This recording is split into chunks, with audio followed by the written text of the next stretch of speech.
Hello, नमस्कार साथियों। एक बार फिर से स्वागत है आपका हमारे इस यूट्यूब चैनल आज़ाद स्टडी हब पर। दोस्तों, एक विद्यालय में गया, 10th क्लास के बच्चों से मैं रूबरू हुआ था। तब वहाँ मुझे एक बात का पता चला। भाई कोर्स सिलेबस तो पूरा कराया हुआ था टीचर्स का, तो मैं तो ऐसे ही चला गया वहाँ पर बच्चों के हालचाल पूछने के लिए। तो मैंने एक बच्चे को खड़ा किया कि भाई खड़ा हो। तो बच्चा खड़ा हुआ। मैंने कहा कोई क्वेश्चन पूछा हिस्ट्री से संबंधित, सोशल साइंस लगती है। तो बच्चे का जवाब क्या आया पता है? बच्चे ने कहा कि सर मैं तो कमज़ोर हूँ,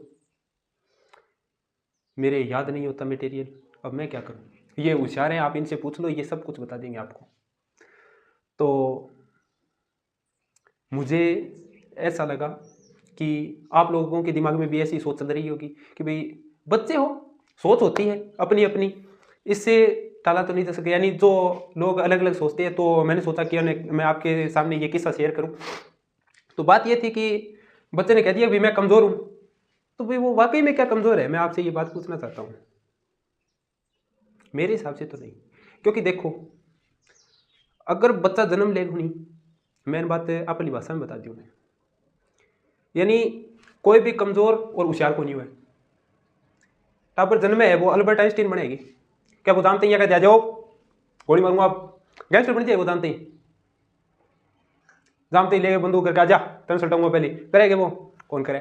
या फिर जानते ही नहीं, या न्यूटन लाइफ इक्वेशन सोल्व करना आ जाएगी, या फिर अकबर शाह के लड़ाने उठ जाएगी महाराणा संगान। इंडियन हिस्ट्री याद कर लियोगे, जानता वहां कौन करे? या फिर जानते क्यों कत्ल कर दोगे, कौन करे? यानी बच्चा वातावरण में सीखता है। सबसे पहले तो जो उसके माता पिता होते हैं, उसका जो परिवार है, वो उसको संस्कार कैसे देता है, वो उसे किस तरह से समझाते हैं या फिर उन्हें किस तरह के संस्कार देते हैं। और दूसरी रही बात, फिर आता है मोहल्ला। मोहल्ला भी, मोहल्ले के लोग कैसे, जैसा वातावरण होगा, जैसा पर्यावरण होगा, जैसा एनवायरमेंट होगा, वैसा ही बच्चा बनेगा। फिर अगर अपन अलग से बात करें तो वो फिर विद्यालय में जाएगा, विद्यालय में जाने के बाद उसके दोस्त बनेंगे, तो फिर संगति की बात आ जाती है कि भाई संगति अच्छी है तो अच्छा बनेगा, अगर बुरी है तो बुरा। क्यों? वो चैप्टर लगता है ना एक 9th क्लास में, हिंदी में लगता है, संगति पर, देख लेना कभी, देखना। तो भाई मेरा तो उन बच्चों से यही कहना है कि कोई होशियार कोई कमजोर नहीं होता। आप अपने आप में ये कमियां आप सोचकर चलते हो कि भाई ये मैं नहीं कर पाऊंगा, तो आप नहीं कर सकते। आप जो करते हो उससे बढ़कर सोचो, वाकई में आपको मौका मिलेगा। अब देख लो, मैं अभी कॉलेज कर रहा हूं, तो मेरे साथ मेरे गांव का एक लड़का है। तो वो वैसे तो शारीरिक रूप से कमजोर है, लेकिन अब पीछे फॉरेस्ट गार्ड का पेपर दिया था उसने। तो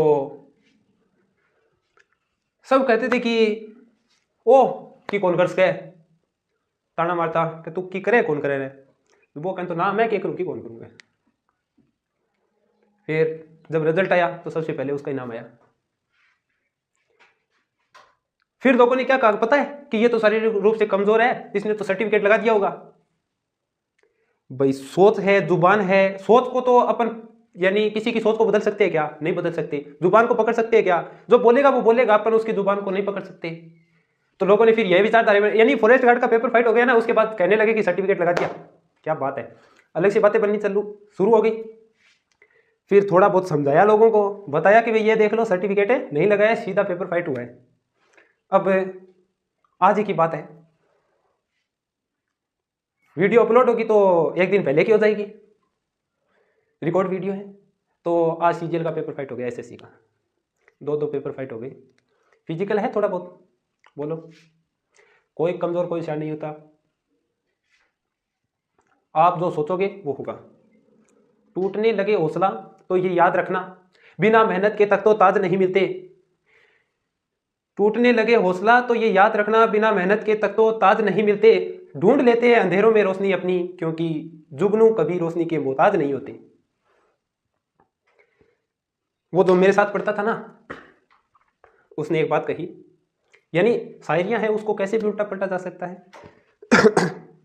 जब उसको आगे बुलाकर पूछा गया कि भाई बताओ अपने बारे में कुछ भी, तो उसने एक शायरी बोली। क्या बोली? कि हम प्यादे भी वजीरों में गिने जाने लगे, कि हम प्यादे भी वजीरों में गिने जाने लगे, दर दर की ठोकरें खाने वाले फकीरों में गिने जाने लगे।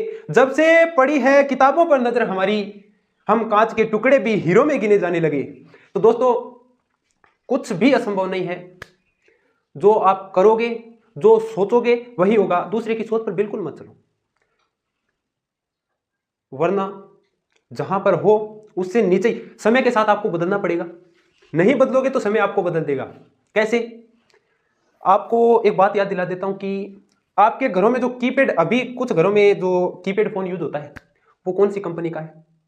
सबके घरों में लगभग नोकिया कंपनी का मिलेगा। जानते हो नोकिया कितनी बड़ी, अपने समय की सबसे बड़ी कंपनी थी नोकिया। हर जगह, यानी हर आदमी के पॉकेट में नोकिया का फोन हुआ करता था। जमाना बदलता गया, वर्ष बीतते गए, अपडेट होते गए, स्मार्टफोन आ गए। नोकिया जो कंपनी थी उसने कुछ भी अपने आप में बदलाव नहीं किया, पिछड़ गई।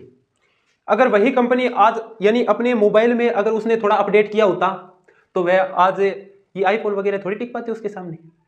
अगर समय के साथ वो कंपनी थोड़ा बदलाव कर देती तो वो क्या आईफोन यहाँ मार्केट में होते? नहीं होते। क्यों? क्योंकि नोकिया पहले से चलती आ रही है, अभी भी चल रही होती, पर उसने कोई बदलाव ही नहीं किया। तो समय ने कहा चल हट पीछे, नहीं मिलेगा मौका। यही होता है। तो जैसा आप सोचोगे वैसा ही होगा। अगर आप डिमोटिवेट होते हो तो आपको कुछ हासिल नहीं, यानी आप कुछ न कुछ अपना लक्ष्य बनाकर चलो, आप जरूर कामयाब होगे। मैं ऐसा नहीं कहता कि भाई देखो, एक कहावत मिलती है हर जगह, आपने सुनी भी होगी अपने स्कूलों में, जो टीचर्स हैं वो अक्सर बोलते रहते हैं कि पढ़ोगे लिखोगे तो बनोगे नवाब, खेलोगे कूदोगे तो होगे खराब। लेकिन मेरे जो आदर्श हैं तारानगर की है। मैं 6th क्लास में पढ़ता था, तब हमारे गांव के जो सरकारी स्कूल था गवर्नमेंट, उसमें पढ़ाया करते थे हिंदी, राजेंद्र प्रसाद। तो उनका कहना था कि पढ़ोगे लिखोगे तो होगे खराब, खेलोगे कूदोगे तो बनोगे नवाब। तो अब आप लोग कहोगे कि भाई ये कैसी है, ये तो पूरी कोटेशन को ही बदल दिया। हाँ बदल दिया। इसका मतलब ये नहीं कि अगर पढ़ने लिखने से आप खराब हो जाओगे। उनके कहने का मतलब था कि जो पढ़ेगा लिखेगा वो तो कामयाब होता ही है, साथ में आप खेलो कूदो, अपने शरीर का शारीरिक विकास भी होगा। अगर आप खेलोगे कूदोगे नहीं तो आपका शारीरिक विकास नहीं हो पाएगा, आपकी जो मांसपेशियां हैं वो सिकुड़ जाएगी, आप चिड़चिड़े हो जाओगे, आपको हर वक्त गुस्सा आने लग जाएगा। तो पढ़ाई लिखाई की एक तरफ है, खेलना कूदना एक तरफ है। अब आप एक बात बताओ, अब चर्चा में है, यानी अपने कैप्टन कूल आप जानते हैं, महेंद्र सिंह धोनी जानते हैं, उनके ऊपर एक बुक भी लिखी जा चुकी है, मूवी भी बन चुकी है, तो आप देख सकते। तो उनकी आप अगर बचपन की स्थिति देखोगे ना, और उन्होंने कैसी कैसी परिस्थितियों का सामना किया, अगर आप वो सब देखोगे तो आपको पता चलेगा। और जो स्मार्टफोन आप यूज करते हो उसके बारे में मैं आपको चलती बात में एक बात बता ही देता हूं। सबसे पहले तो मैं आपको एक फिर से कोटेशन बता देता हूं कि आप जो सोच लेकर चलोगे उस सोच के अनुसार आपको कार्य भी करना पड़ेगा। जैसे अगर आप आईपीएस की सोचते, जब मान आईपीएस को छोड़ो, आप राजस्थान पुलिस की तैयारी कर रहे हो तो आपको राजस्थान पुलिस के हिसाब से तैयारी करनी है, यानी 2 घंटे 4 घंटे आप डेली पढ़ो। 6 महीने अगर आप पढ़ोगे तो पूरा सिलेबस क्लियर हो जाएगा, आप पेपर दोगे, फाइट हो जाएगा। अगर आप सोचते हो कि भाई मैं एनडीए, तो एनडीए में कौन सी बड़ी बात है, एनडीए में आपको थोड़ी और ज्यादा मेहनत करनी पड़ेगी। आप सोचते हो कि भाई मैं यूपीएससी दूं, तो यूपीएससी के लिए आपको 6 घंटे पढ़ते हैं तो आप 4 घंटे, लोग कहते हैं 6 घंटे, मैं नहीं कहता 6 घंटे पढ़ो, आप जितना भी पढ़ो पूरे ध्यान से पढ़ो, क्लियर करते जाओ, आपका पेपर फाइट होगा। ठीक है। ख्वाब बड़े सफर बड़ा, कई चुनौती पार गया मैं, कि ख्वाब बड़े सफर बड़ा, कई चुनौती पार गया मैं, रुका नहीं झुका नहीं, फिर भी कैसे कह दूं हार गया मैं। इसी के साथ धन्यवाद।